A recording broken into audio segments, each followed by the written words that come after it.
하나님의 말씀은 마가복음 11장 1절 말씀부터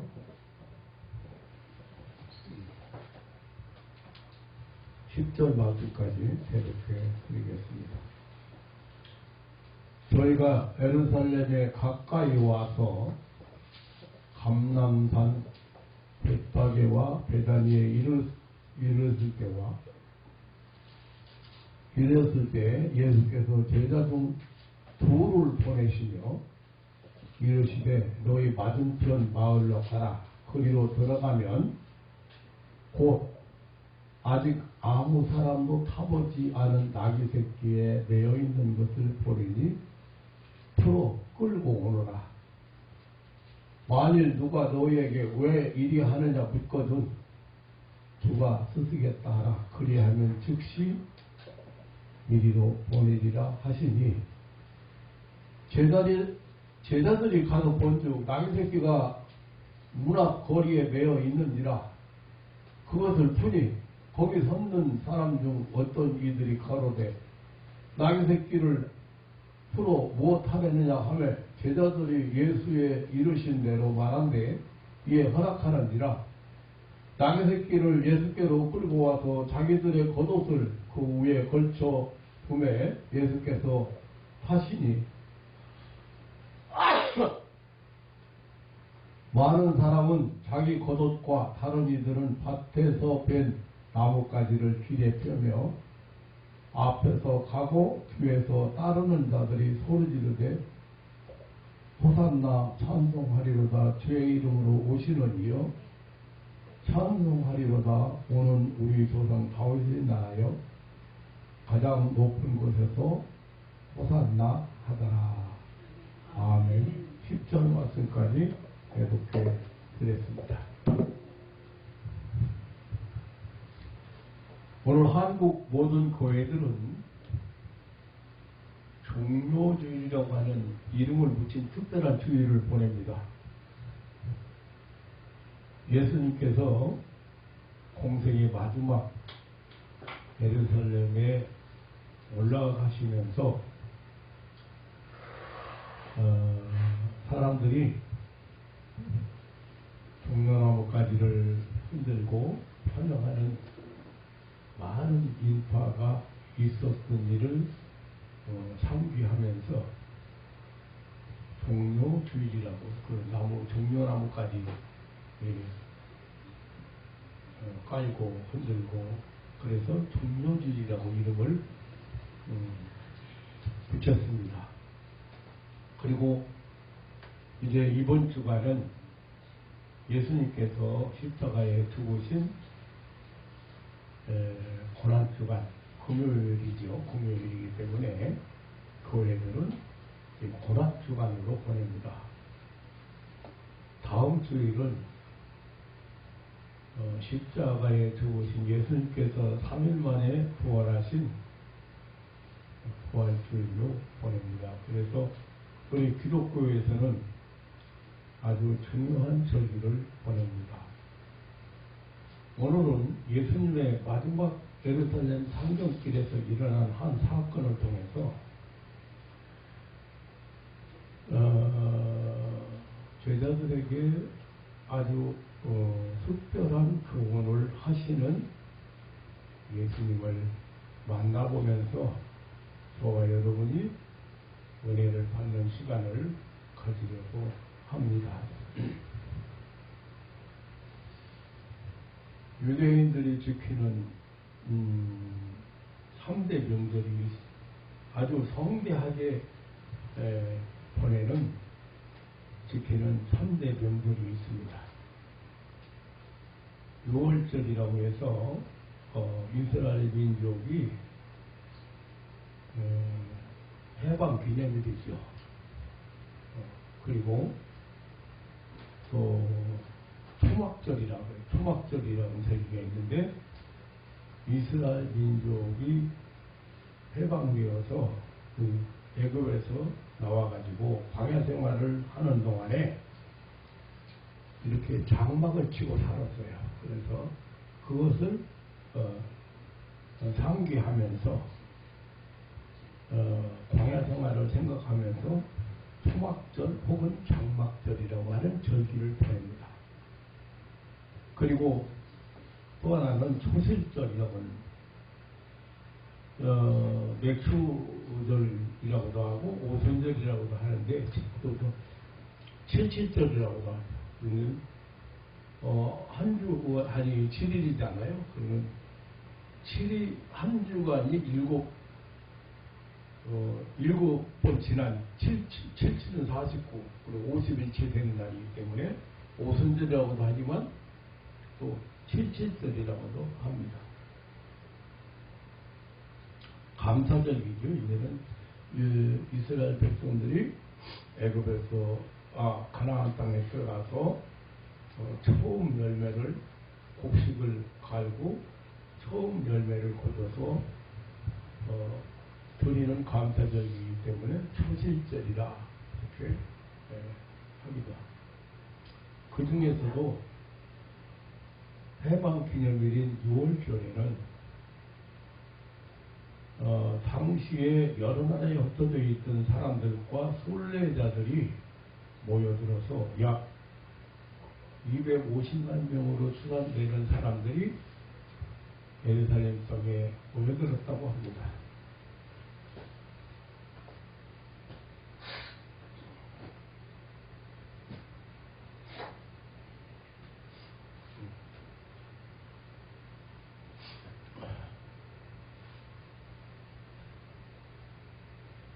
미안합니다. 갑자기 감기 증세가 오네. 교회 안이 좀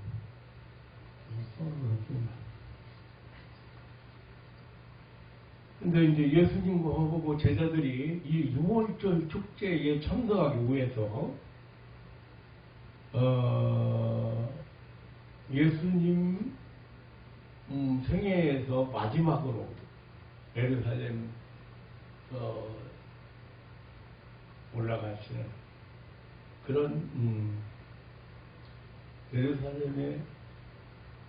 예루살렘으로 가시는 길이었습니다. 예수님이 예루살렘 가까이에 있는 이 벳박에 베다니라고 하는 곳에 이르렀을 때였습니다. 두 제자를 보내시면서 그 동리에 매여 있는 나귀 새끼를 사람이 한 번도 타보지 않은 나귀 새끼를 풀어 끌고 오라고 했습니다. 그리고 주인이 묻거든 주가 쓰시겠다고 하라고 하셨습니다.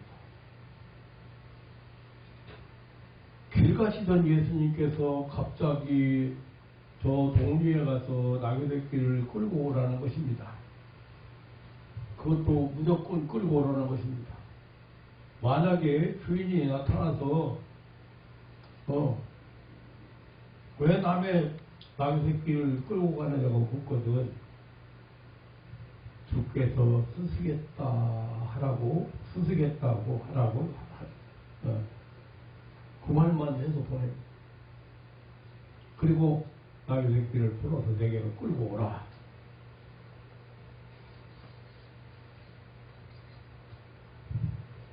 좀 황당한 일이죠. 예수님께서 때때로 제자들을 가르치시기 위해서 무화과나무를 저주한 사건도 있어요. 그러니까 무화과나무를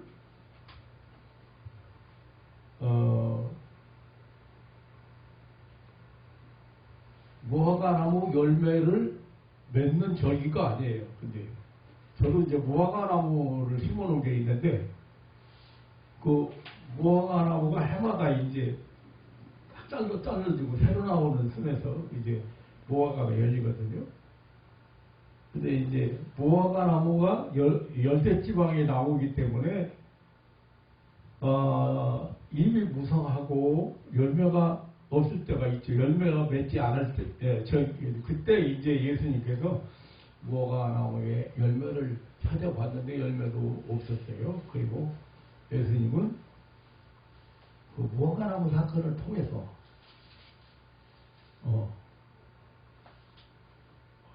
앞에 구하라. 그리하면 무엇이든지 하나님은 불가능이 없는 하나님이시다. 하나님 나라는 그 교훈을 가르친 내용이 있는데 오늘은 지금 나비 새끼를 회 끌고 오라 이렇게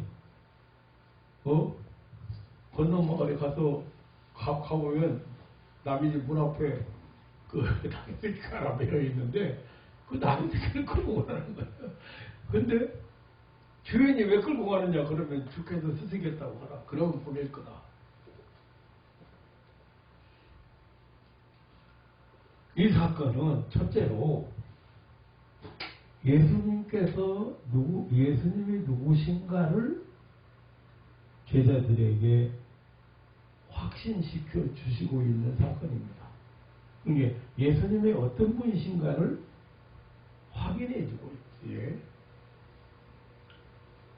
과연 낯설은 동리에 매어 있는 나귀 새끼를 끌고 오라고 말씀하시는 예수님은 누구신가? 주인이 묻거든 주인이 왜 남의 나귀를 끌고 가냐고 묻거든 주가 쓰신다고 하라.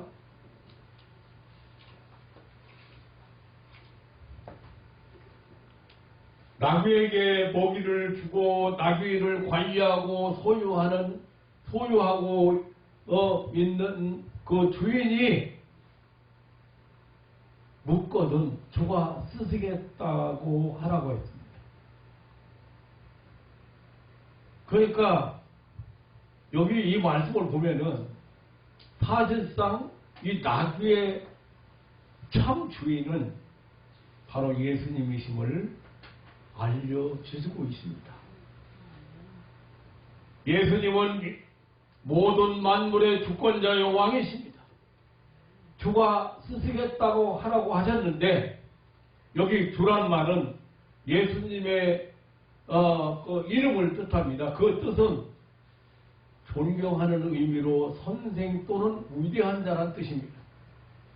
소유자란 뜻입니다. 뿐만 아니라 자신이 하나님 되심을 나타내시는 말로 최상의 우월적인 권위자란 뜻입니다. 우리 예수님은 하늘과 땅의 모든 만물의 주인이십니다.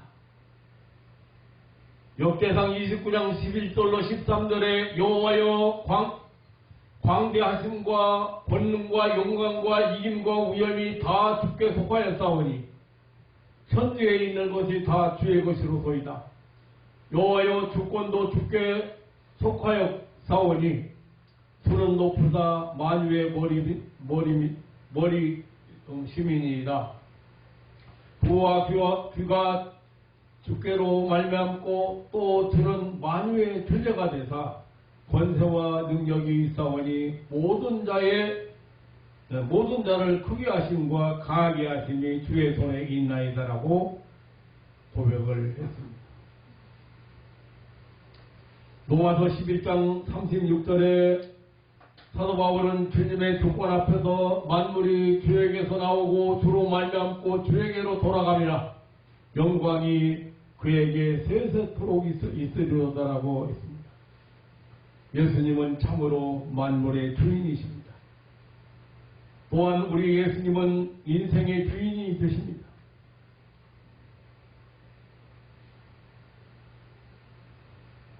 이사야서 43장 1절에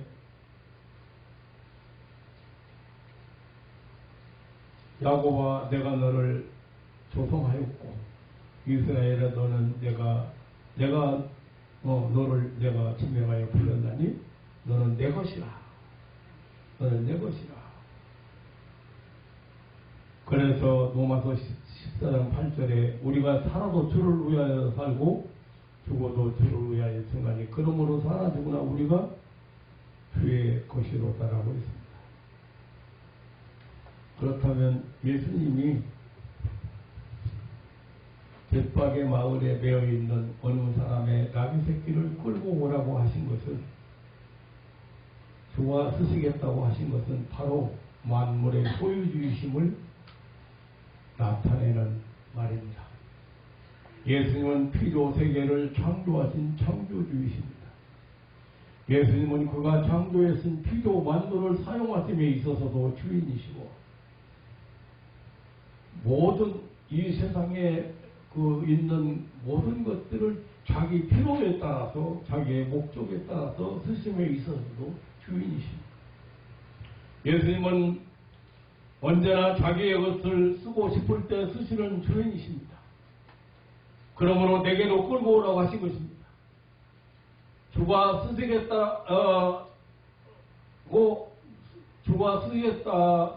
쓰시겠다고 하라고 하신 것입니다. 그분 예수님만이 하실 수 있는 주권 행사입니다.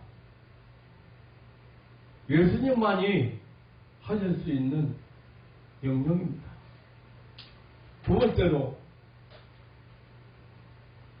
내게로 끌고 오너라 하신 것은 예수님의 전지전능성을 보여주신 사건입니다. 예수님은 전지전능하신 분입니다.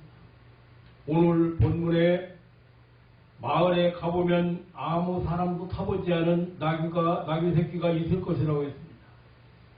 임자가 나타나서 묻거든 주께서 쓰시겠다고 하겠습니다. 그러면 즉시 보내리라고 하셨습니다. 예수님의 제자 두 사람은 예수님의 지시하신 그 마을로 들어갔습니다. 제자들은 예수님의 말씀대로 아직 아무 사람도 타보지 않은 나귀 새끼가 매여 있는 것을 보았습니다. 저들은 서슴지 않고 그 나귀를 풀었습니다. 그때 나귀의 임자가 나타나서 어찌하여 나귀 새끼를 푸느냐고 물었습니다. 저들은 예수님의 말씀대로 주께서 쓰시겠다라고 한 말씀을 전했습니다. 이 소리를 들은 나귀 임자는 두말 없이 그 나귀를 예수님께로 보냈습니다.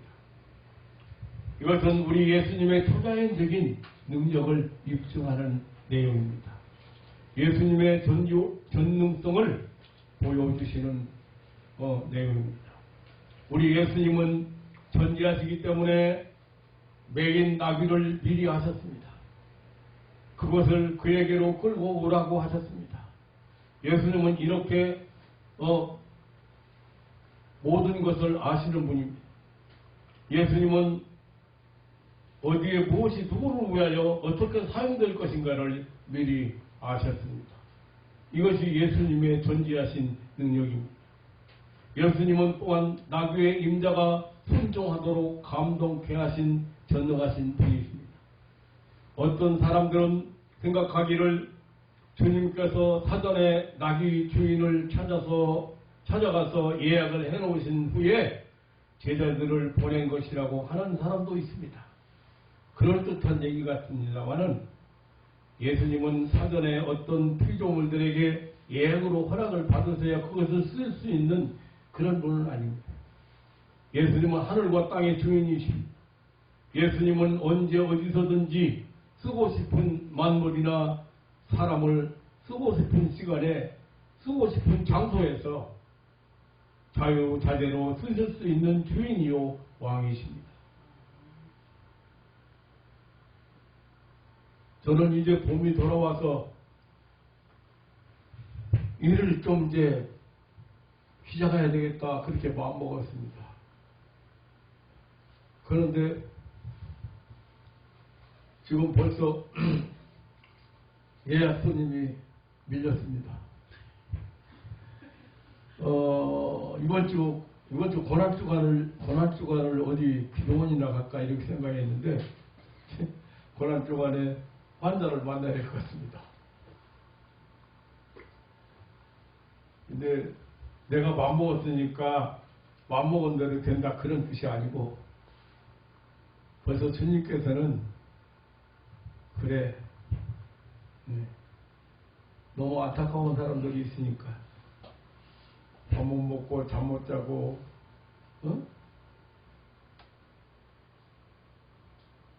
하루가 급해요. 목사님 빨리 좀 해주시면 안 돼요. 요 다음 주간 또 약속했습니다. 목사님 병원에 가서 이것저것 다 찾아봤는데 나는 죽겠는데 병원에서는 아무 이상이 안 나와요. 아랫배가 그냥 너무 아파서 못 견디겠어요. 벌써 내가 알았어 벌써. 그래서 산부인과에는 가봤어? 아니 산부인과에도 가봤죠. 내가 볼 때 산부인과에 문제인데 아주 기분 나쁘니 아프지.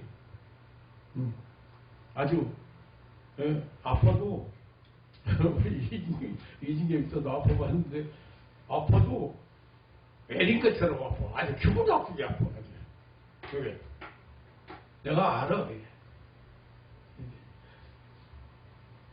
급히 오겠다는데 미리 예약이 있는데 또 어떻게 급히 안 됩니다.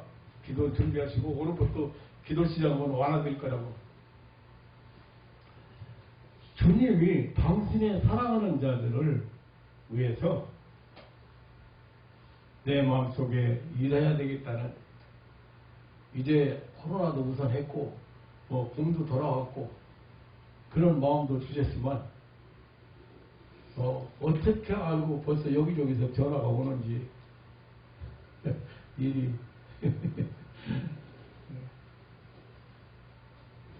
힘들기는 못하지만 걱정 말고 오세요. 다 해결해 줬으니까 걱정 말고 오세요. 하나님 살아계십니다. 얼마나 안타까우면 기다렸다가 지금 대기오고 있다가 보냈어요.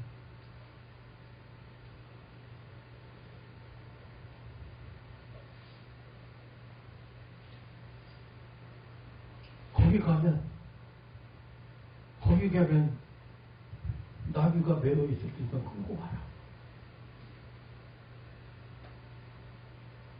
주인이 왜 끌고 가느냐고 물어보거든. 저거 안 되겠다고 해라. 그럼 보낼 거다 그랬는데 더 말 없지. 더 말 없이 예수님의 전지전능성, 예수님은 김승길 목사를 통해서 또 안타까운 사람들을 치료하시리라고 저는 확신합니다. 그래서 걱정 말고 오라. 다 해결해서 보낼 수 있어요.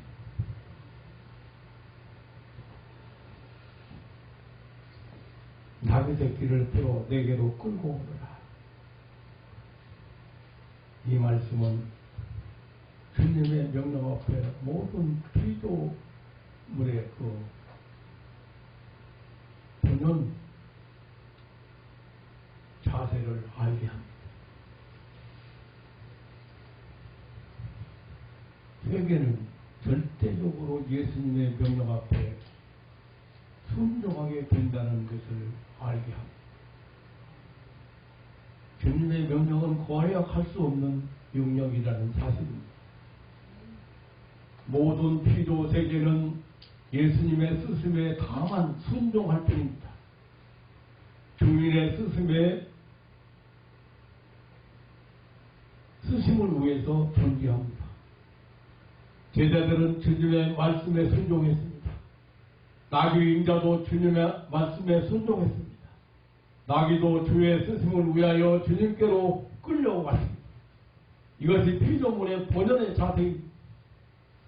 주님의 스승에 합당하도록 지으신 것이 피조물의 그 본연의 그 본성입니다.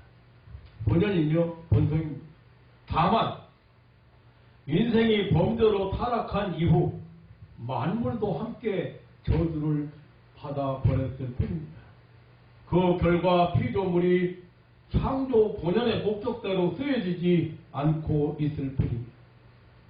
노아도 8장 20절의 말씀대로 피조물이 허무한 데 굴복하게 되었습니다.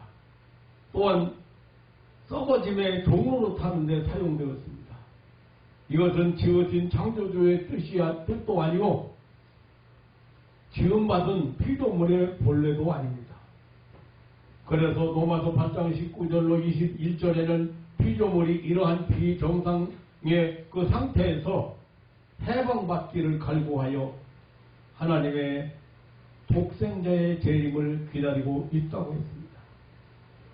피조물된 본래의 본성은 만물이 주에게서 나오고 주로 말미암고 주에게로 돌아가는 것입니다. 이 위대한 순종의 법칙입니다. 모든 피조 세계의 만물은 주가 쓰시겠다는 이 위대한 명령에 순종하기 위하여 지음받은 것입니다.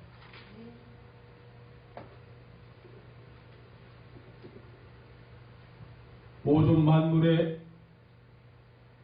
만물된 그 본래의 자세는 주께서 쓰시겠다는 이 명령을 받기 위하여 봄은 꽃 피우고 여름은 열매를 맺고 가을은 여물게 하고 겨울은 동면하는 것입니다. 그러므로 홍해가 하나님의 명령 앞에 순종했고 요단 강물도 주님의 명령 앞에 멈춰섰습니다. 기부원 상국의 태양도 주님의 명령 앞에 순종하여 머물렀던 것입니다. 사막에 배출하기 때들은 이러한 주님의 명령을 받고 때를 지어 이스라엘 백성들의 진으로 날아왔습니다.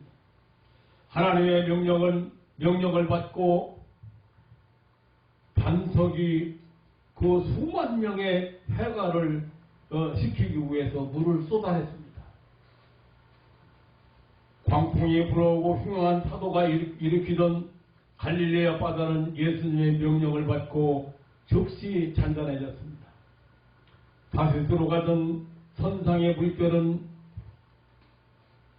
이러한 우리 주님의 명령을 받고 순종자 요나를 삼키려 뱃살을 흔들고 파선지경에 이르게 했습니다. 오늘 본문의 나귀의 주인은 주의 명령에 순종하였고 나귀는 제자들에게 끌려 예수님께로 왔습니다. 이것이 인생과 만물의 본연의 자세입니다. 이때가 피조물의 가장 귀하고 가치 있고 아름다운 시기입니다. 반대로 주의 명령 앞에 순종이 없는 피조 세계는 혼란과 고통이요 암흑이요 무질서입니다. 불행이요 멸망입니다. 주님의 명령 앞에 순종만 주님이 필요하시다고 하면 언제든지 주민이기 때문에 그 명령 앞에 순종하는 것이 본연의 자세인 것입니다. 마지막으로 타보지 않은 낙의 새끼를 내게로 끌고 오라고 예수님이 하신 말씀은 성경 예언의 성취라는 사실입니다. 마태복음 21장 4절 5절에서 이는 선지자로 하신 말씀을 이루려 하심이라 일러스되 시온의 딸에게 이르기를 내 왕이 내게 임하나니 그는 겸손하여 나귀 곧 멍에 매는 짐승의 새끼를 탔도다라고 하였느니라고 했습니다.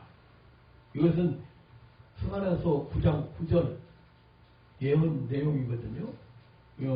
이사야서 62장 11절 그런 예언 내용이 지금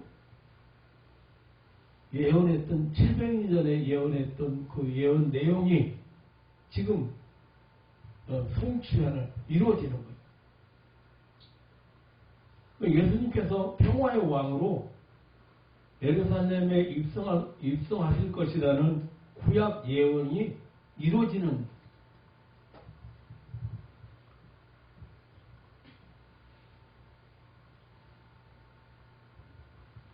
하나님의 말씀의 예언 성취는 곧 하나님의 뜻의 성취입니다. 예수님께서 나귀를 사람 한 번도 타보지 않은 나귀 새끼를 끌고 오라고 하신 것은 그 나귀를 쓰신 것은 이렇게 하나님의 계획, 하나님의 경륜인 것입니다. 그러니까 예수님이 쓰시는 사람이나 예수님께서 쓰시는 모든 피조물들은 하나님의 뜻을 이루는 것입니다. 사람도 자기가 자기의 주인이 아닙니다. 그러므로 사람이 사람을 쓸 수가 없습니다. 사람은 주께서 써야 합니다.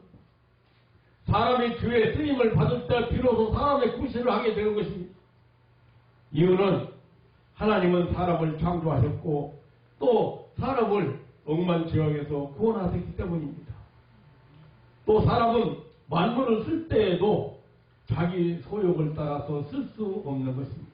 이유는 만물의 소유주가 사람이 아니고 예수님이시기 때문입니다.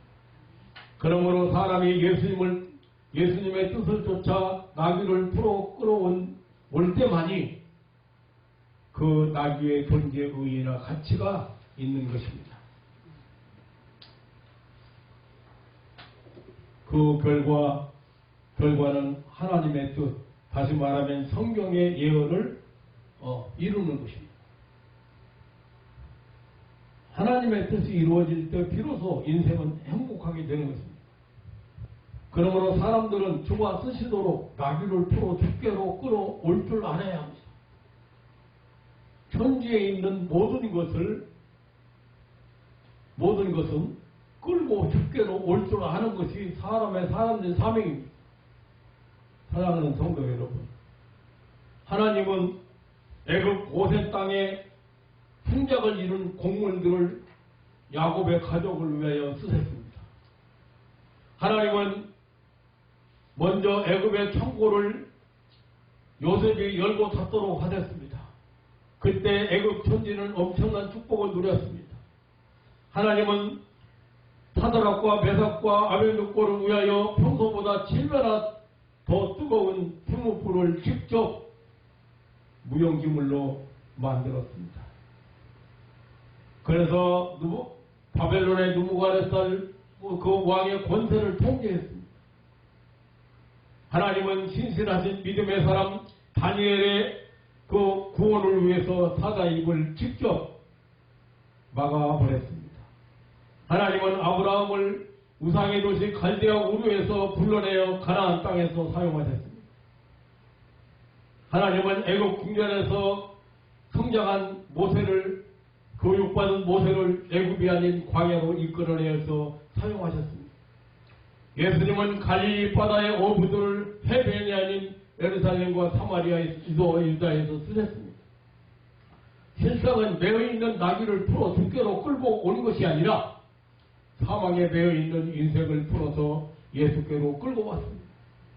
주님은 바울을 유대주의와 세상 철학과 세상 초등 학문의 굴레에서 해방시켜서 이방인의 사도로 쓰셨습니다.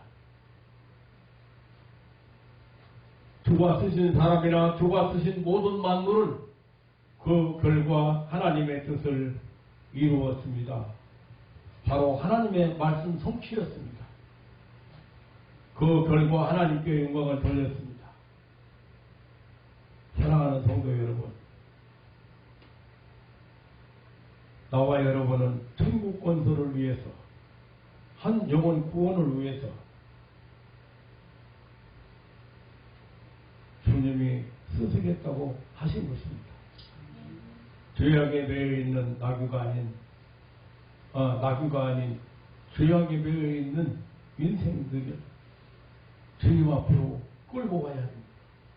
이것이 하나님의 뜻입니다. 우리는 매여있는 나귀 새끼가 아닌 내 이웃을, 내 가족 한 사람을 매여있는 세상 어느 마을, 어느 동네에서, 어느 가정에서 풀어서 주께로 끌고 와야 하겠습니다. 끌려온 나귀는 예수님을 자기 등에 태우고 예루살렘에 육성했습니다. 예수님께로 이끌어온 모든 생명이 이제 주를 모시고 예수님을 통해서 새 예루살렘으로 입성하도록 준비해야 합니다.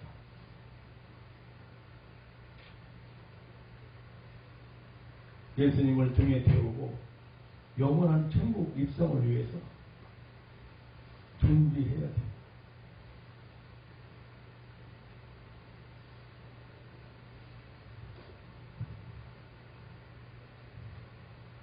지난 주간에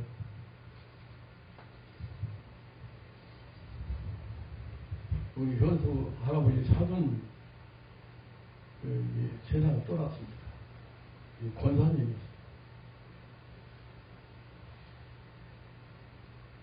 안 믿는 가정이었어요. 그 남편이 폐암으로 병원에 입원했는데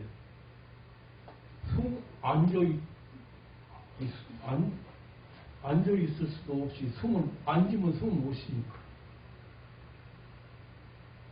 그런데 제가 그 딸이 이제 우리 교회에 나왔기 때문에 내가 방문했어요. 서대문 적시자병원. 기도했는데 병원에서는 이제 뭐 어찌할 수 없을 정도로 병원에서는 더 이상 손을 쓸 수 없는 상태였는데 그래갖고 좋아져가지고 퇴원했어요. 그래서 서인사님을 일주일에 한 번, 두 번에서 교회 나오라. 가서 또 보내고,었어요. 남편은 교회에 나오지도 못하고 세상 떠났어요. 그래서 이분은 이제 신앙생활 시작해가지고 아주 순수한 믿음의 사람이 되어가지고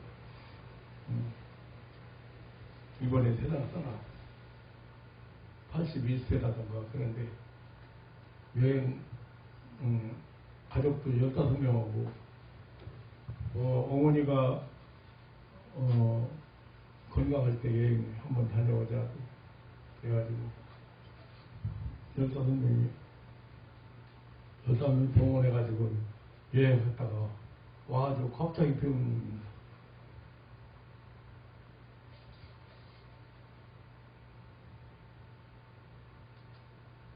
왜 이 얘기를 하느냐면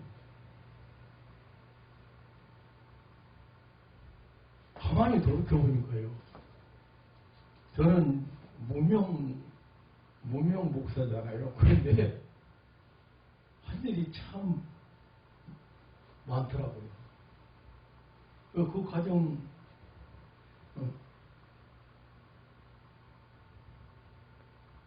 권사님이 되셔가지고 아주 순수한 신앙 병원에 있는데 사진 보내왔는데 보니까 책 보고 찬송 부르고 뭐 있다가 그냥 며칠 만에 세상 떠났는데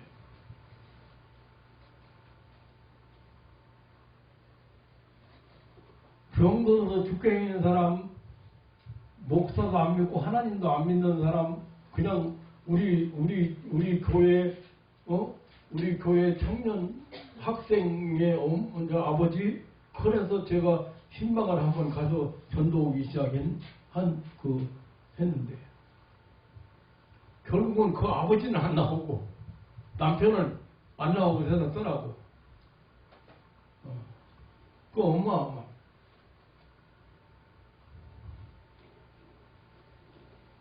근데 참 묘하게 기도 받을 수 있는 교회가 요래저래해서 피해가지고 교회를 기도 받을 수 있는 기회도 없이 그냥 세상 떠나. 한 달 전에 검사 받았는데 아무 이상이 없었는데 한 달 됐는데 뭐 말기암에서 나왔다는 게 말도 안 되는 얘기. 그런데 이제 내가 우리 현수 할아버지 아들 큰아들하고 작년에 있잖아요. 묘하게 목사님 기도를 그냥 요리저리 피해가지고 못 받았어요. 그런데 알고 보니까 일찍 가시려고 하나님 일찍 불러 가시려고 제가 진짜 송별 여행 잘 갔다 왔네. 내가 그랬더니 정말 그렇게 일찍 한 달 전에 검사 받았는데 종합 검사 받았는데 아무런 이상이 없었는데 어떻게 그렇게 말기암으로 나왔는지 그것도 이해가 안 가고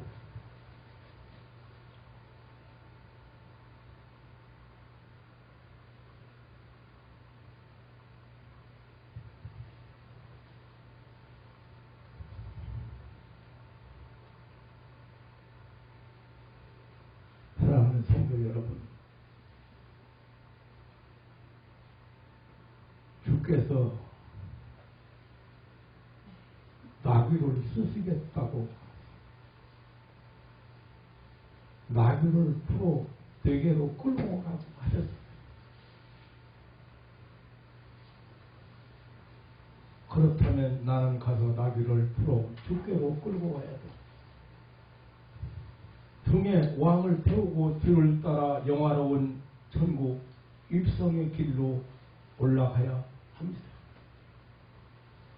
사랑하는 성도 여러분, 만왕의 왕 되시는 주께서 인류 구원을 위한 대속의 십자가를 지시려고 예루살렘 성전의 마지막 입성하시는 최후의 모습을 오늘 우리는 보고 있습니다. 그 최후의 모습을, 입성하시는 최후의 모습, 나귀를 타시고 최후의 모습을 지금 내용이 그거예요.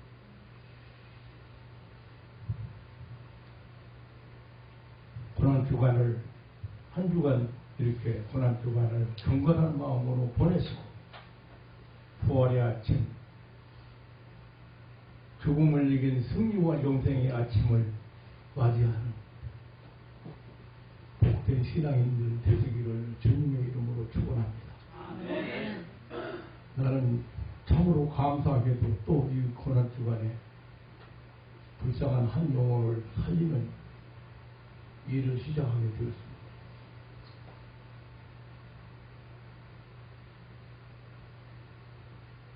내가 아니고 주변에 있는 사람들이 끌고 오는 거예요.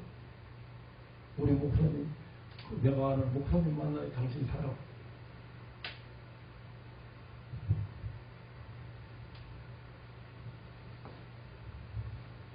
우리는 이 고난주간, 그리고 고난일을 이제 보내게 되는데, 부활의 아침을 소망하면서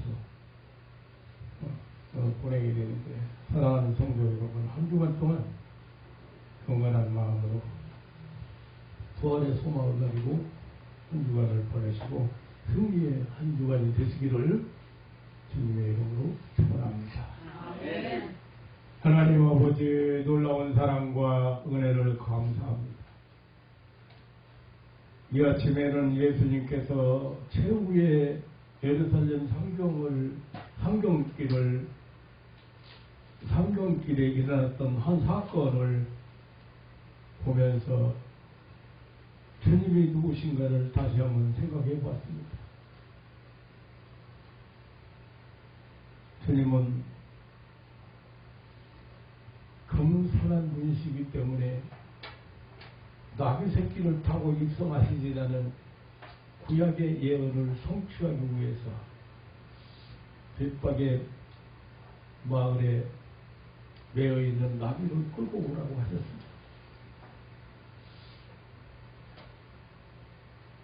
예루살렘 입성 나귀를 타시고 새끼 나귀를 타시고 입성하시는 주님을 호산나 부르던 어린아이들 찬송,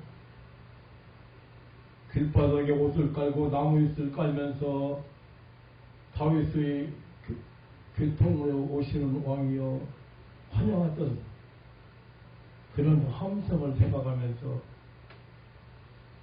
종료주일로 우리 한국 교회가 보내고 있습니다. 특별한 주일로 보내고 있습니다. 오늘 이 아침에 주님이 끌고 오라고는, 나귀를 풀어서 끌고 오라고는, 내가 쓰야겠다고 하는 그런 주님의 음성 앞에 과연 모든 만물의 주인이신 주님이 누구신가를 우리는 우리에게 교훈하고 계시는 한 사건을 이렇게 보게 되었습니다. 생생하게 주님의 모습을 보게 되었습니다. 사랑하는 가족들이 이 땅에 사는 동안 절대 내가 주인이 아니고 하나님이 주인이라는, 내 생명의 주인도 하나님이시다, 내 삶의 주인도 하나님이시다, 하나님의 절대 주권을 인정하고 겸손하게 세상을 주님 말씀에 순종해 살아가는 그 복 있는 성도들이 되게 하옵소서. 하나님 아버지, 주님은 십자가를 앞에 놓고 참으로 사명적인 걸음을, 상경을 하고 있었습니다. 이 놀라운 광경을 통해서 오늘 우리는 주님의 선한 뜻을 깨닫고 주님의 선한 뜻을 이루어가는 충을 건설을 위해서 한 일부분을 감당하는 그 하나님의 백성들이, 부름받은 백성들이 되게 하시고 늘 순종하며 따라가는 믿음의 사람들이 되게 하여 주옵소서. 아멘. 마지막 예루살렘 입성하시는 그 주님의 모습을 오늘 우리는 함께 보았습니다. 주님의 그 놀라운 그 행적을 통해서 제자들에게 주시는 교훈을 함께 받았습니다. 사랑하는 가족들이 이제 우리 주변에 있는 죄악에 매여 있는 나귀 새끼가 아닌 인생들을 주님 앞으로 끌고 오는 그런 역할을 잘 감당할 수 있는, 그리고 그런 사명으로서 이 세상을 살아가도록 축복하여 주옵소서. 아멘. 감사하며 모든 생명의 주인 되시는 우리 구주 예수님의 이름으로 기도하옵나이다. 아멘. 아멘.